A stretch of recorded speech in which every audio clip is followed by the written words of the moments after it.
BJP जब से आई है ये सिर्फ भेदभाव की और बदले की राजनीति कर रही है। रिंकू चंदीला के लिए कांग्रेस क्या है? हम कांग्रेस के लिए काम करेंगे, कांग्रेस हमारे के लिए संघर्ष करेंगे और जब तक जीएंगे इसी में रहेंगे। कोई भी सफलता तक पहुंचता है तो उसके साथ कोई ना कोई ऐसा व्यक्ति जरूर रहता है जो सुख दुख में उसके साथ रहा और उसको हमेशा पुश करता रहा कि नहीं तू कर लेगा, तू आगे बढ़। किसी के सुख दुख की बात मुझे पता चलती, मैं हर किसी के सुख दुख में जा रहा हूँ और जो यहाँ के मुद्दे हैं सत्ता पक्ष के, उन मुद्दों को उठाने का भी काम कर रहे हैं। राजनीति की जो शुरुआत हुई वो कैसे हुई? देश का जो सेवा का जो भाव है वो हमारे खून में है। सफलता की तरफ बढ़ते कदम तो सभी देखते हैं और जो सफलता तक पहुंच जाता है उसके पीछे काफिला भी होता है, लेकिन उन कदमों में संघर्षों से जो पड़े हुए छाले हैं वो किसी ने नहीं देखे और उसी संघर्ष पे आज बात करेंगे। हमारे साथ भाई रिंकू चंदीला मौजूद हैं। हाल ही में फरीदाबाद से मेयर चुनाव भी इन्होंने फाइट किया था कांग्रेस की तरफ से और कांग्रेस के नेता भी हैं। रिंकू भाई, बहुत बहुत स्वागत है आपका मेरे पॉडकास्ट में। आप आए। थैंक यू करण भाई। रिंकू भाई, कोई राजनीतिक चर्चा नहीं करूंगा जी। आपकी यात्रा, आपकी जर्नी की चर्चा होगी कि आप यहाँ तक कैसे पहुंचे, कैसे आप बचपन में रहे, कैसे आप स्कूल में थे, कॉलेज में आपने कैसे शुरुआत की और कैसे आपने कांग्रेस पार्टी का दामन थामा। शुरुआत में आपकी वहीं से करूंगा कि बचपन में आप कैसे थे, पढ़ाई में आप कैसे थे, शरारती थे या नहीं थे? ठीक है, मैं आपको सारी बातें अपने जो भी मेरे जीवनी है अब तक की वो विस्तार से आपको बताऊंगा जी। और आपने पॉलिटिकल तो कोई आज का कोई एजेंडा है नहीं जी, तो बाकी जीवनी के बारे में वो बिल्कुल बताएंगे आपको। बिल्कुल। तो आप मुझे ये बताएं रिंकू भाई कि बचपन में क्या शरारती रहे हैं आप कभी? नहीं, देखो वैसे बचपन तो सबका शरारती होता है जी। आप कितना भी कोई शरीफ बच्चा हो वो भी कहीं ना कहीं शरारतें करता है, क्योंकि बचपन एक ऐसा एक भगवान का दिया वो है कि उसमें उस बचपन में हर कोई आदमी, कोई बच्चा, हर बच्चा शरारत करता है जी। पर मैं कभी ऐसा शरारती नहीं रहा और फिर भी छोटी मोटी तो कहीं ना कहीं हो ही जाती थी, कोई भाइयों के साथ, बहनों के साथ। कोई ऐसी शरारत जिसमें माता पिता ने डंडे वंडे मार दिए हो ऐसे कभी मार खाई किसी शरारत की वजह से? वैसे तो देखो मेरे जो पापा थे और मम्मी, वो कहीं ना कहीं कभी उन्होंने मतलब ज्यादा नहीं, पर फादर ने कभी कई बार कई चीजों पे कि भाई खेलने क्यों चले जाते हो, पढ़ाई पे क्यों नहीं ध्यान देते, या थोड़ा गांव में हमारा जो भी पालन पोषण हुआ है वो बड़ौली गांव मेरा नजदीक ही है, तो बड़ौली गांव में हुआ। तो बड़ौली में जैसे होता है शहर में तो बच्चे एक दूसरे को नहीं जानते पर बड़ौली जो गांव होते हैं, गांव में सब गांव में तो एक दूसरा पूरा गांव एक दूसरे दूसरे मोहल्ले तक हम जानते थे। तो यही था कि भाई हम अपने घर को छोड़ के दूसरे मोहल्ले में दूसरे, क्योंकि फिर वहाँ प्रेम बहुत है गाँव में। मान लो हम किसी दूसरे अपने किसी साथी के घर पे चले जाते थे तो उनके माँ बाप भी हमें पूरा प्यार अपने बच्चों की तरह करते थे। बिल्कुल। तो बाकी इसी बात पे कभी पिटे नहीं, वैसे तो कभी हमारे पिटाई हुई नहीं। अच्छा, कभी ऐसी कोई शरारत की नहीं आपने कि जिसकी वजह से मार खानी पड़ जाए? तो बचपन मतलब पढ़ाई में आप कैसे रहे? पढ़ाई में आप एवरेज? हाँ, कोई इतना इंटेलिजेंट भी नहीं, पर वैसे फर्स्ट डिवीजन मेरी हमेशा आती रही है। अच्छा। हाँ, फर्स्ट डिवीजन मेरी। फर्स्ट डिवीजन कैसे आती रही? नकल वकल करते रहे? नहीं, नकल नहीं, मैं मतलब होता क्या था कि आज तो ग्रेड का जमाना है। आज का जो जमाना है वो ग्रेड का है। A grade, B grade, A plus, B plus, C plus. तो हमारे आज जो बच्चों का जो आज की जनरेशन को जो मतलब हर माँ बाप चाहता है कि 95, 96, 97 नंबर 99% तक बच्चों का है। बिल्कुल। हम जब वो हमारी फर्स्ट डिवीजन थी वो 65 पे भी आ जाती थी। हाँ बिल्कुल, 60 के ऊपर फर्स्ट डिवीजन। हाँ, 60 प्लस होते ही वो फर्स्ट डिवीजन आ जाते थे। तो उस हिसाब से हमारी वही 65% तक हम ले आते थे, 65-70 के बीच में, तो ये हमारी फर्स्ट डिवीजन। कौन सा फेवरेट टीचर रहा आपका? कौन सा फेवरेट सब्जेक्ट रहा आपका? हमारे एक ओम प्रकाश जी थे जो इंग्लिश के टीचर थे हमारे, और वो पहले पहलवानी करते थे। अच्छा। बहुत अच्छी उनकी पर्सनैलिटी थी। और इंग्लिश उन्होंने, हम 8th क्लास में, बड़ौली मेरा गांव है, वैसे मेरी स्कूलिंग ज्यादातर दयानंद स्कूल में रही है। अच्छा। सेक्टर 10। अच्छा। हुआ क्या कि पीछे थोड़ा मेरी दादी बीमार हो गई थी तो एडमिशन हमारा लेट हुआ, तो फिर 1 साल के लिए मैं अपने बड़ौली वाले गांव में जो हमारा गवर्नमेंट स्कूल है उसमें एडमिशन करा दिया। तो वहाँ वो ओम प्रकाश जी थे, जवा गांव से थे। मतलब रियली बहुत अच्छे टीचर, मतलब और बच्चों को जिस हिसाब से उन्होंने अंग्रेजी, मतलब जो 12th के बाद भी अंग्रेजी नहीं सीख पाता ना, वो उन्हें 8th क्लास में परफेक्ट कर देते। अच्छा। हाँ, बहुत अच्छे थे। और पहलवानी और बच्चों को हमेशा मतलब शिक्षा के बारे में और हेल्थ के बारे में ज़्यादा। आज भी मिलते हैं आपको? अब तो बहुत टाइम हो गया। अच्छा पर उनके जो भतीजे हैं उनसे मेरी मुलाकात होती रहती है। अच्छा। हाँ, पीछे वो उनका स्वास्थ्य भी ठीक नहीं था जी। बाकी उन जैसा टीचर मैंने नहीं देखा। तो कभी मतलब गुरु, जी, असली गुरु वही है। अच्छा। हाँ, मैं आज भी इनको मतलब एक उसमें एक कहते हैं ना, गुरुओं में अगर सबसे ऊपर है तो मेरे वही अच्छा, ओम प्रकाश जी। चलिए। तो रिंकू भाई, ये बात अब मैं करूं कि राजनीति की जो शुरुआत हुई वो कैसे हुई? क्या क्योंकि स्कूल से तो संभव शायद मुझे लगता है नहीं हुआ होगा, या स्कूल से आपने शुरुआत की, या कैसे रही? पहला कदम कहाँ रहा? मेरे दादा आर्मी से लेफ्टिनेंट रिटायर्ड थे, बहुत कैप्टन बुद्ध सिंह, बहुत बढ़िया। और आर्मी में उन्होंने रहकर देश की सेवा करी जी तो देश का जो सेवा का जो भाव है वो हमारे खून में है। जी। दादा कैप्टन बुद्ध सिंह जी, उन्होंने जब देश आर्मी में रहकर देश की सेवा करी, उसके बाद मेरे फादर जी महेंद्र सिंह चंदीला, जी, उन्होंने कांग्रेस में रहकर देश सेवा करी, समाज सेवा करी जी और अपना उनका भी 20-22 साल का करियर था, जी। पर एज कम में वो चले गए। 46 ईयर के थे और एक एक्सीडेंट, एक दुर्घटना में उनकी डेथ हो गई थी। परंतु उनके जाने के बाद मैं 18 साल का था 99 में। तो मैंने सोचा, वैसे तो कहते हैं ना कि खून में थी मेरे, मतलब देश सेवा, भाव, समाज सेवा का एक मतलब थी मेरी, एक हमेशा एक भावना थी कि मैं भी मतलब बड़ा होके मैं जनसेवा में लगा रहूँगा। परंतु फादर के एक्सपायर होने के बाद मुझे लगा कि यार मैं अपने 2 छोटे भाई, मेरी बड़ी बहन उनकी शादी हो गई थी, तो 2 छोटे भाई हैं, 3 भाई हैं, तो बच्चे ही थे, तो एकदम सारी जिम्मेवारी मेरे पे आ गई। जिम्मेवारी आने की वजह से फिर मैंने सोचा कि मैं इन चीज़ों से हटकर मैं अपने भाइयों का और अपने जिम्मेदारियां पूरी करूं। उसी दौरान मेरी मम्मी एक्सपायर हो जाती है। अच्छा। 1 साल के अंदर। तो फिर शादी भी हो गई, मेरी भी शादी हो गई, मतलब 18 साल की एज में। मेरे से बीच वाले भाई है 15 साल का, तो उसकी भी हम, क्योंकि हमारे थोड़े गुजरों में हो जाती है जी और गाँवों में के हिसाब से हो जाती है। तो जिम्मेवारी आ गई, तो फिर मैंने अपना नौकरी का सोचा जी। अब नौकरी का सोचा, नौकरी भी की मैंने दिल्ली एक ऑफिस में जाके, वो उनका प्रॉपर्टी का काम था वहाँ की। पर कहीं ना कहीं एक कमी सी रहती थी जी कि यार नहीं, तू इस नौकरी लायक नहीं बना। मैं सच मेरे दिल में थी कि भाई मैं नौकरी लायक नहीं बना। मानो 6 महीने नौकरी करी, फिर 6 महीने के बाद फिर मुझे लगा कि फरीदाबाद भी नौकरी करता हूँ। परिवार भी देखना था, हालात ठीक नहीं थे बिल्कुल, परंतु अंदर से एक वो रहती थी कि यार तू इस नौकरी लायक बना नहीं है। पर हालातों को देख के मुझे नौकरी करनी पड़ती थी। फिर मैंने नौकरी करी, फिर मैं फरीदाबाद में आके, एस्कॉर्ट कंपनी थी यहाँ के, फिर यहाँ करे 2-3 साल। फिर एक हेमला पे, हिमला कंपनी, हेमला के एक भाई है, उन्होंने हिमला के नाम से कंपनी बनाई थी, एम्ब्रॉयडरी का काम था। फिर मैंने वहां जाके जॉब करी 2 साल। पर अंदर से ये था कि भाई मैं नौकरी के लायक नहीं बना। मैंने लास्ट में नौकरी छोड़ दी। अच्छा। हाँ, तो हमारा एक परिवार के यार दोस्त जो गाँव से मेरे साथ शुरू से बचपन से साथ रहे, हमने मिलकर टाउन पार्क की पार्किंग ली। अच्छा। फिर पार्किंग से हमने फिर अपना सेल परचेज का काम किया गाड़ियों का। धीरे धीरे भगवान ने अगर मतलब बुरा समय भी दिया कि मदर फादर दोनों एक साथ चले गए, पर धीरे धीरे उन्होंने, भगवान ने हाथ, देखो माँ बाप की कमी तो पूरा जीवन रहेगी, जब तक मैं जिंदा रहूंगा उनकी कमी तो मेरे को खलती रहेगी। बिल्कुल। और फिर भगवान ने धीरे धीरे मदद करते गए। तो फिर अपना 2006 में अजनौदा पे मेरा ऑफिस था, तो संजय छोकर जी प्रदेश अध्यक्ष बने थे युवा कांग्रेस के। तो वो हरियाणा का उनका दौरा था, तो उन्होंने कि भाई कौन आगे जिलाध्यक्ष बनाना है, तो उनका एक वो था यहाँ दौरा। सबने प्रोग्राम किया, मैंने भी प्रोग्राम किया। तो मेरे प्रोग्राम को देख के बड़े खुश हुए। पर उससे पहले मैं बताना चाहता हूँ कि वो प्रोग्राम मैंने इसलिए किया था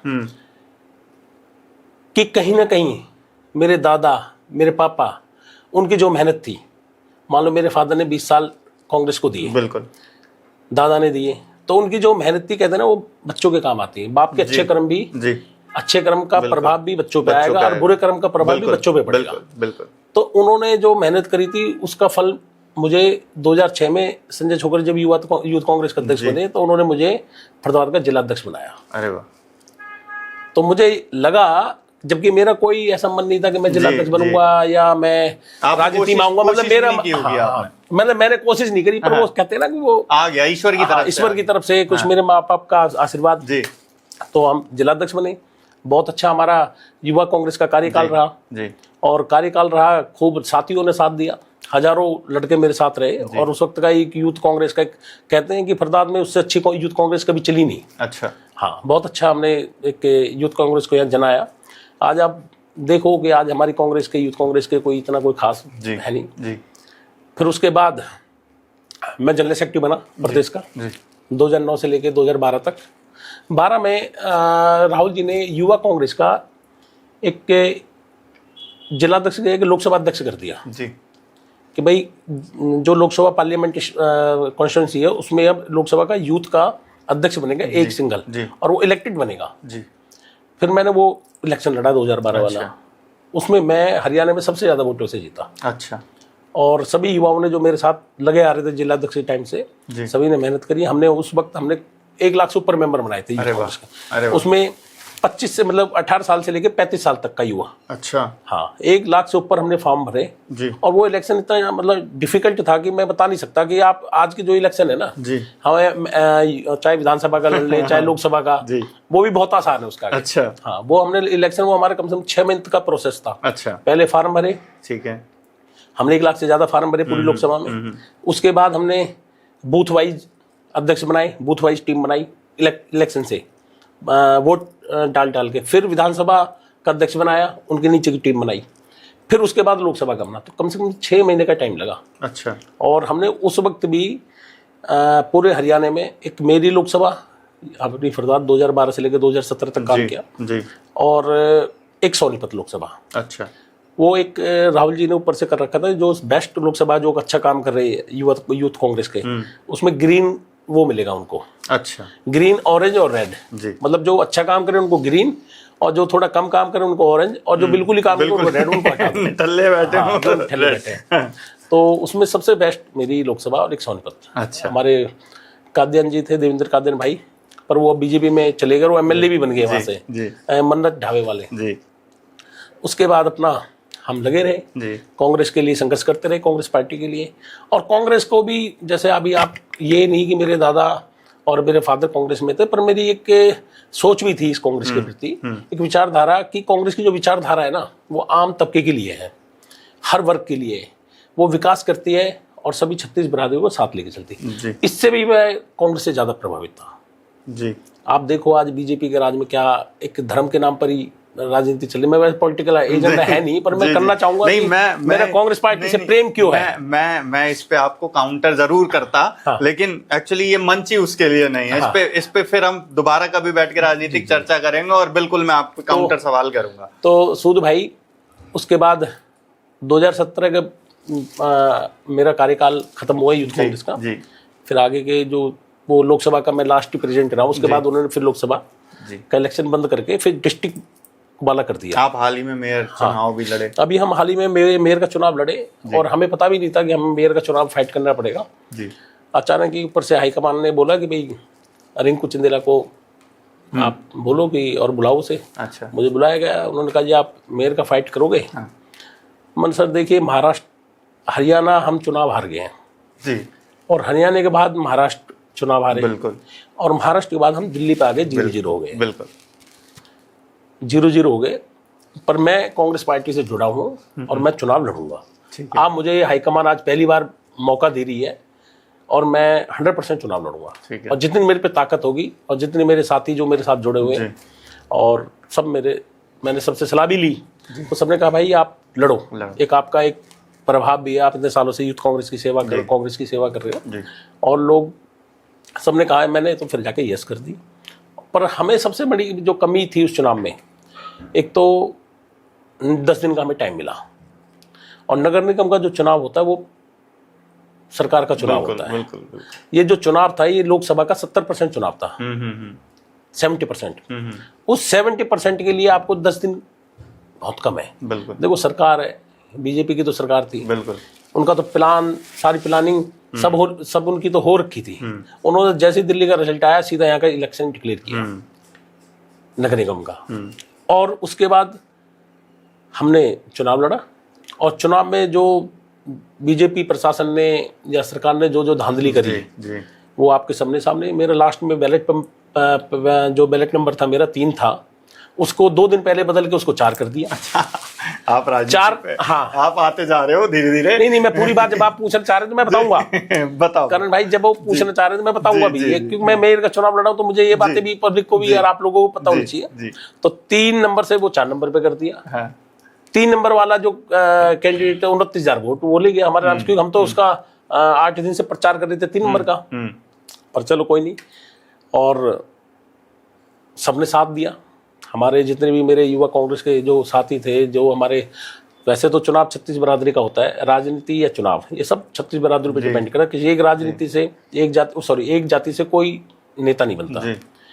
पर इस मेयर के चुनाव में मैं कहना चाहूँगा, मुझे मौका नहीं मिला, मैं आपके माध्यम से ही मैं अपनी बात पहुँचाना चाहता हूँ कि जो हमारी, वैसे तो 36 बरादरी ने मेरा साथ दिया, पर इस चुनाव में जो मेरी बरादरी, जो मेरी गुर्जर बरादरी, जो जिस बरादरी से मैं हूँ, जिससे मेरी पहचान है कि मेरी रिंकू चंदेला गुर्जर है, मेरी बरादरी ने, चाहे वो बीजेपी में थे, चाहे वो किसी अदर पार्टी में थे, उन्होंने सबने भाई हमें तो अपने परिवार को वोट देनी है, लता रानी को वोट देनी है।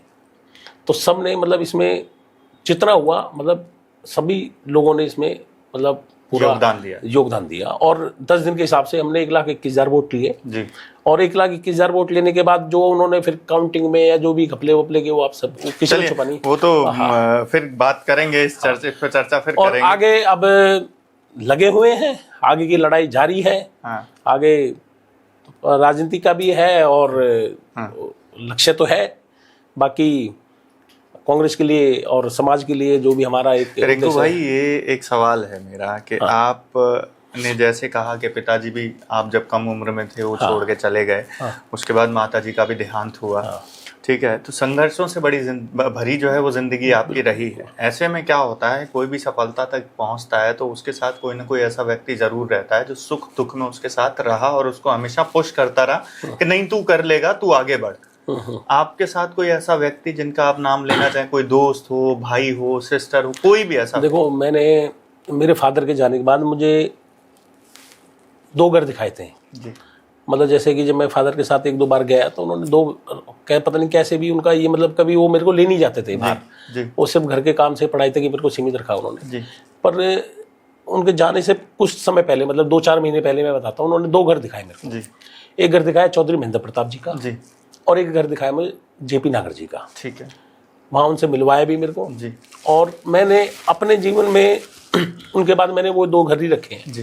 मैंने तीसरा घर कोई पकड़ा नहीं जी। तो उन घर से मेरे को चौधरी महेंद्र प्रताप जी ने हमेशा सपोर्ट किया जी। जो श्री जेपी नागर जी हमारे बहुत कांग्रेस के वरिष्ठ नेता हैं, मैं उनसे प्रभावित हूँ, बहुत कुछ उनसे भी सीखा है मैंने। तो उनका प्यार आशीर्वाद मुझे हमेशा रहा है। इस चुनाव में चौधरी महेंद्र प्रताप जी से सबसे पहले मैंने पूछा कि बाबूजी, तो उन्होंने कहा नहीं लड़ तू, हम तेरे साथ हैं, कोई नहीं, हालत खराब है कांग्रेस पार्टी के, पर लड़ना चाहिए आज में जी। तो उन्होंने हर तरीके से उन्होंने मदद भी की जी। और ऐसे जेपी नागर जी ने करी। रिंकू चंदेला के लिए कांग्रेस क्या है? कांग्रेस मेरे लिए बहुत बड़ा एक, मतलब मेरे जीवन का क्या बताऊं, सबसे अनमोल वो है कि मतलब मेरे लिए कि मैं इस पार्टी से जुड़ा हुआ, ये मेरे लिए बहुत गर्व की बात है कि मैं एक ऐसी पार्टी जिसकी एक विचारधारा है, जिसकी एक सोच है, और एक मतलब उनका हर तबके के लिए जो योगदान रहा है इन 70 सालों में, जो भी 70 साल उन्होंने राज, कहते 70 साल तो नहीं, 55 साल राज किया है, और 55 साल में जीरो से इस देश को उठाकर कहाँ से कहाँ पहुँचाया है। तो मैं कांग्रेस से प्रभावित हूँ, और जब तक जीऊँगा और जब तक मरूँगा इसी कांग्रेस में रहूँगा। हमारे बहुत से साथी थे जो बीच में हमारे साथ थे जी, छोड़ के भागे, बहुतों ने मेरे से भी ऑफर कहा, इस चुनाव में मेरे पे ऑफर आई थी, मैं ये बताने वाली बात नहीं है जी कि भाई आप ऐसा कर लो, मैंने नहीं भैया, दोबारा बोल मत देना मेरे से, हार जीत ऊपर वाला तय करेगा बिल्कुल, पर विश्वासघात मेरी लाइफ के उसमें नहीं है जी।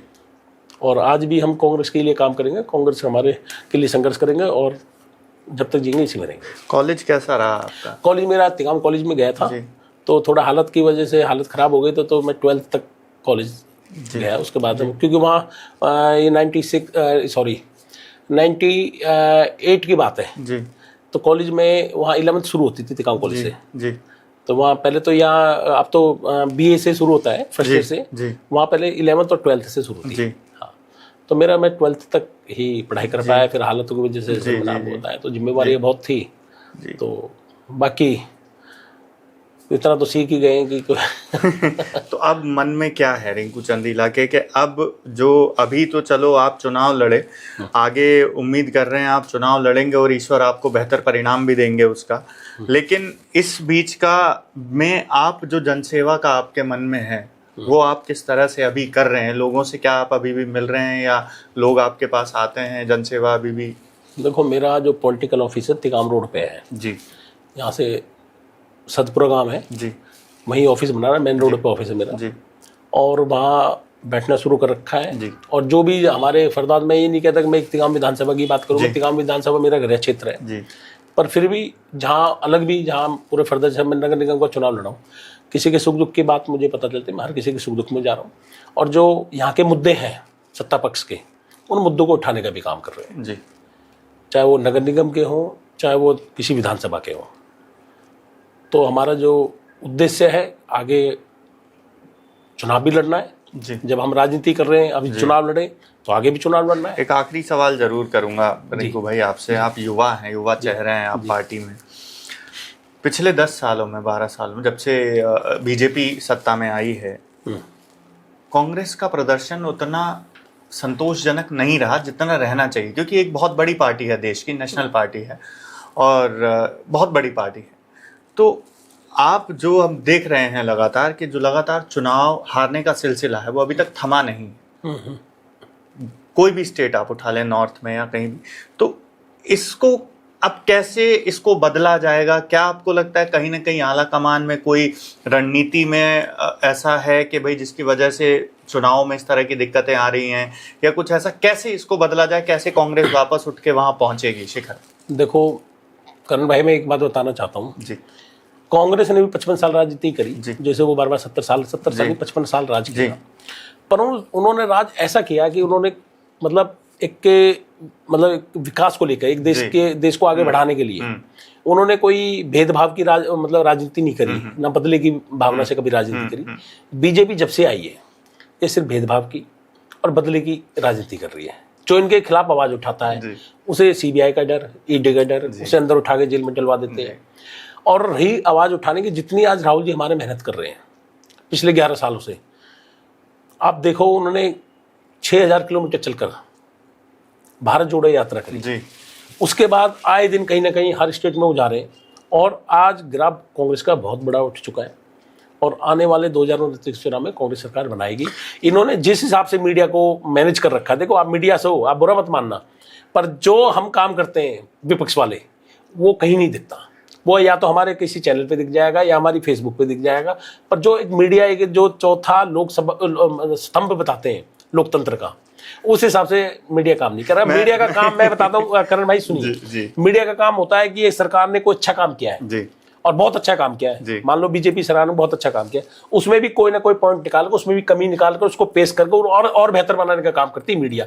ये नहीं आज हो रहा क्या है, सब गलत हो रहा है, उस गलत को सही पेश किया जा रहा है। तो मैं तो आपसे, आप भाई हो मेरे और आप तो खैर हमारी हमेशा मदद करते रहे हो, तो मैं बड़े चैनल की बात कर रहा हूँ। अगर मीडिया ऐसा करेगी तो आगे देश का सबसे बड़ा नुकसान हो रहा है और आगे भी होगा। और रही बात दूसरा, अभी चुनाव आए हो गए, आप देखो हमारे यहाँ अभी नगर निगम का चुनाव हुआ, आप मीडिया से हो, कोई चीज़ किसी छुपती तो नहीं है। 8 नंबर वार्ड की वोट 9 नंबर में डाल दी, 9 की 10 में डाल दी। अब जो 9 नंबर वाला वार्ड वाला है वो जाएगा तो अपने नज़दीक बूथ पे जाएगा ना, अब वो 10 नंबर का बूथ उसका दे दिया 5 किलोमीटर दूर, कैसे जाएगा वोट डालने?